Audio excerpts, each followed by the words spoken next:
Good morning to all of you. Now, today's topic is force and laws of motion. This is our first lecture, lecture number 1. In this topic, today we are going to cover introduction to force, characteristics of force, effect of force, balanced and unbalanced forces, some common forces, net force, frictional force, first law of motion, application of Newton's first law of force and laws of motion, concept of inertia and qualitative definition of force from Newton's first law of motion. Introduction to force. Now in this basic topic we are going to learn what actually force is. A force is an effort that changes the state of an object at rest or at motion. That is, if any body is at rest, application of force will change its state from rest to motion, or if it at motion, then we can bring that body to rest by application of this force. It can change an object's direction and velocity, obvious thing it is. Force can also change the shape of an object. Now, basic concept of force is it is a push or pull on a body. Force is a push or pull on a body. Now, what are the characteristics of force? Force has both magnitude and direction, and thus it is a vector quantity. It is measured in the SI unit of Newton. It is represented by the symbol capital F, and the dimension of force is mLT to the power minus 2. Effects of force. It can change the speed of a body.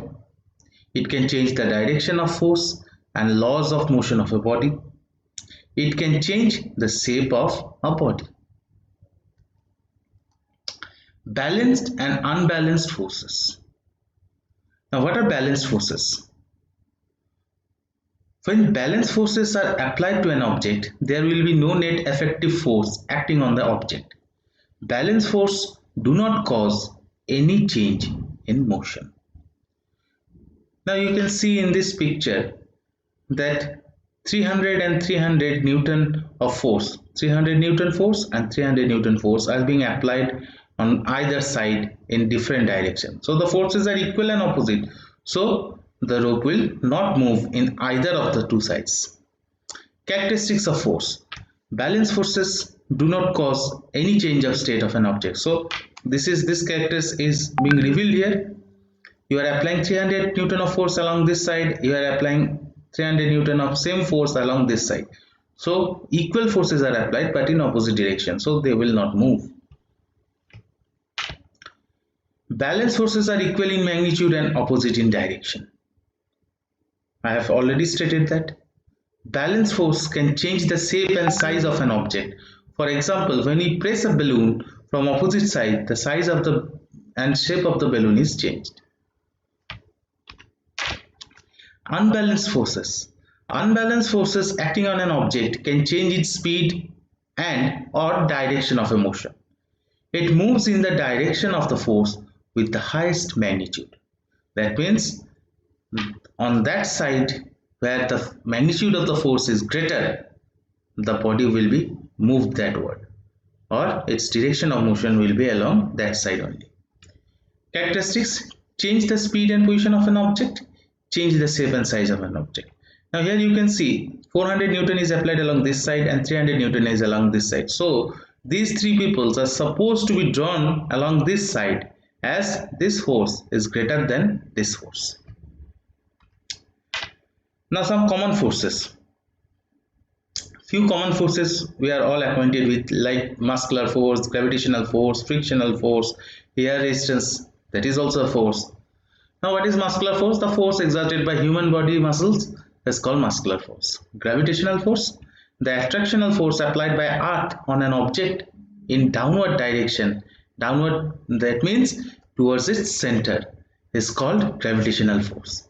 Frictional force, the force which opposes the force and laws of motion of an object while being in contact with other object, is known as frictional force.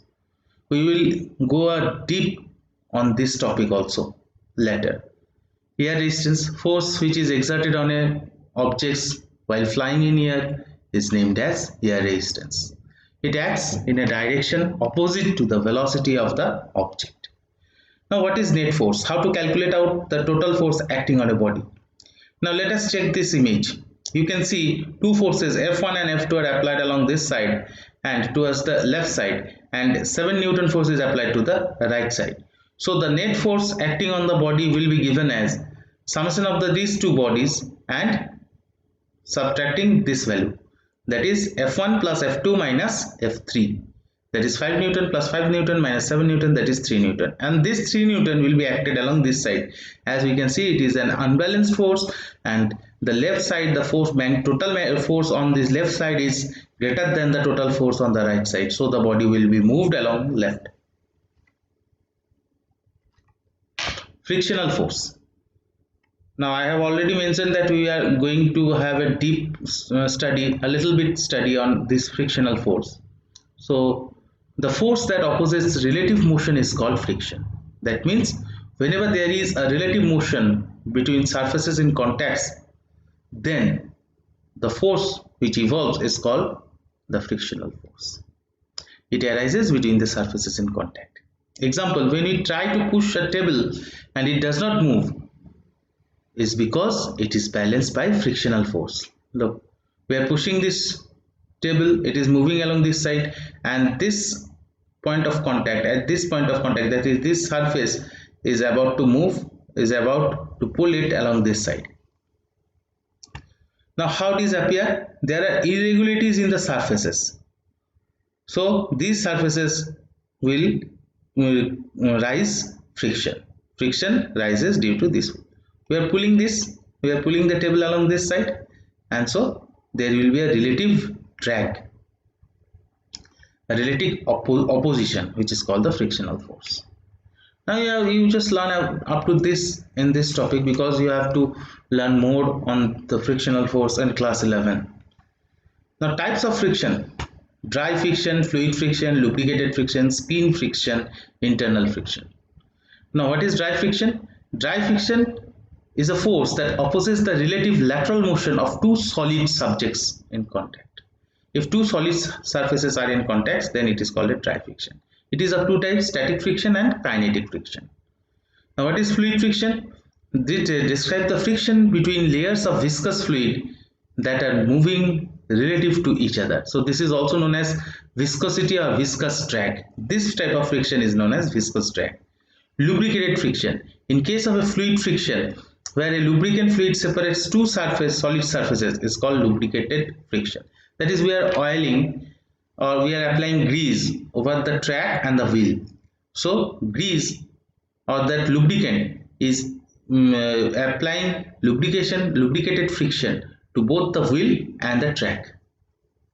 Now spin friction, it is a component of drag, the force resisting the motion of a fluid across the surface of a body.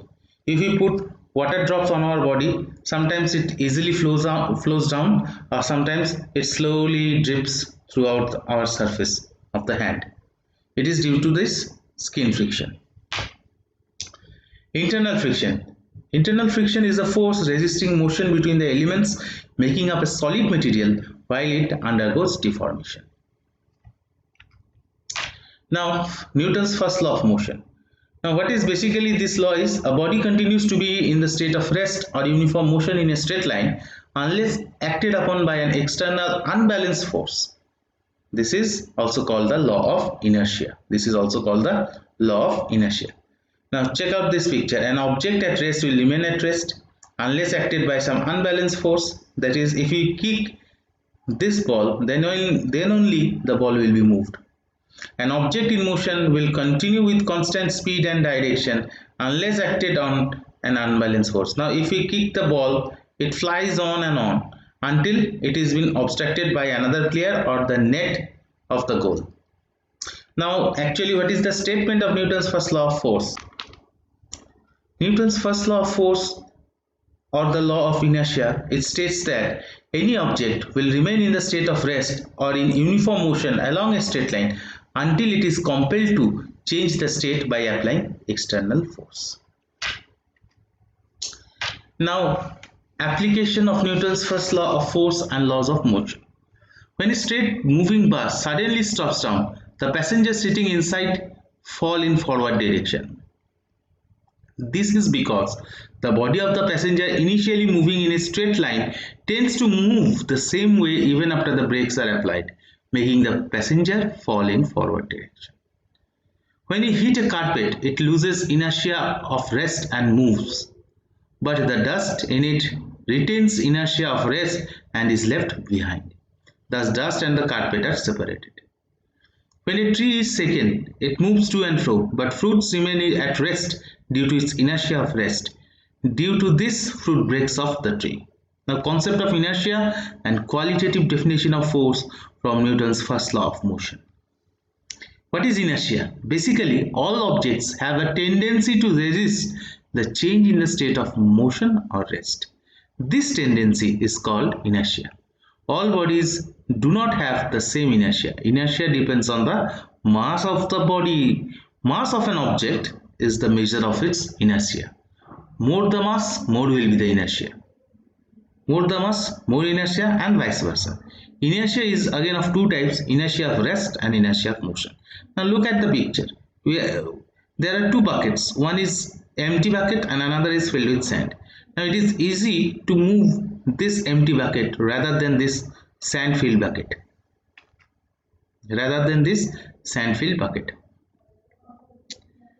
Now, qualitative definition of force. From Newton's first law of motion, we get actually the qualitative definition of force. Now, what is it?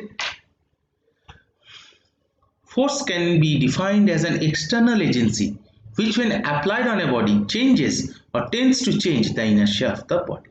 That means force can be defined as an external agency on application of which a body changes or tends to change its inertia.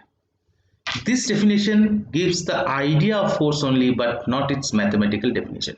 We cannot calculate out the force, but we can get an idea about the force. That is why this is called qualitative definition of force. Thank you for now.